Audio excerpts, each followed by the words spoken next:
இன்னைக்கு காலைல அவசரமா என் ஒய்ஃபு எனக்கு காலைல ஆஃபீஸ் கால்லாம் இருந்தது எல்லாத்தையும் கட் பண்ணிட்டு இன்னைக்கு நம்ம பாப்பா கூட லஞ்ச் சாப்பிட போறோம் ஸ்கூலுக்குன்னு சொல்லிட்டா. ஏன்னா அவங்க இன்வைட் பண்ணிருக்காங்கன்னு சொல்லிட்டு சரின்னு இவனும் ஒரு சைடு கிளம்பி லஞ்ச் எல்லாம் ப்ரிப்பேர் பண்ணி தூங்கிட்டு இருந்த சின்ன பாப்பாவையும் எழுப்பி அவளையும் ரெடி பண்ணி ஒரு வழியா வீட்டுல இருந்து கிளம்பி வந்தா, அதுவும் நம்ம வர வழிலாம் இன்னைக்கு நம்ம ஒரு வீலாக் போடலாம் அப்படின்னு சொல்லிட்டு வீடியோலாம் எடுத்துட்டு வராங்க. வர வழி பாப்பா கூட சாப்பிட்றதெல்லாம் சூப்பரா வீடியோ எடுக்கலாம் அப்படின்னு சொல்லிட்டு.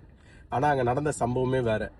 நான் ஸ்கூல் படிக்கும் போது தான் எனக்கு மோஸ்ட் ஆஃப் த மேட்டர்ஸ் சொதப்புன்னு வச்சுங்களேன். இன்னைக்கு வந்தோம், மேம் சொல்றாங்க, உங்களுக்கு ஒரு இமெயில் அனுப்பிச்சுமே வரலையா அப்படின்னு கேட்டாங்க. என்னம்மா இமெயில் அனுப்பிச்சிங்க அப்படின்னு கேட்டா, மேபி அவங்க செப்டம்பருக்கு அப்புறம் இந்த லஞ்ச் ஆக்டிவிட்டியை ஸ்டார்ட் பண்ணலாம்னு வச்சிருக்காங்க போல. அந்த இமெயிலும் அமைச்சிருக்காங்க. சில குரூப்புக்கு மிஸ் ஆயிடுச்சுங்க இமெயில். அந்த குரூப்ல நாங்களும் ஒருத்தர். ஸோ அதனால என்ன ஆயிடுச்சு, அந்த மேம் நீங்க கொண்டு வந்த லஞ்சை மட்டும் இங்க கொடுத்துட்டு போங்க, உங்க பொண்ணு இங்க சாப்பிடுவா, நீங்க வீட்டுல போய் தனியா சாப்பிடுங்கன்னு சொல்லி வெளியே போங்கடா ஐயோக்கே ராஸ்கல்களான்ற சொல்ற அளவுக்கு அமுச்சு விட்டாங்க. சரி நாங்களும் அப்படியே ஃபன்னா எடுத்துக்கிட்டு சிரிச்சுக்கிட்டு அப்படியே கொஞ்சம் மழுப்பிக்கிட்டு ஓகே மேம் தட்ஸ் ஃபைன் அப்படி இப்படின்னு சொல்லிட்டு வெளில வந்துட்டோங்க.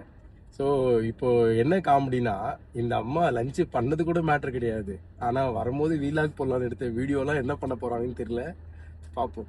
ஸோ அந்த வீடியோ எடுத்த மகாராணி இங்கே தான் இருக்காங்க. இவங்க தான் அது. அப்புறம் பார்ப்போங்க, வேலையாவது போல நமக்கு இது. ஆளை பார்த்தா டம்மி பீஸா இருக்க, பயங்கரமான ஆளா இருக்கேடா.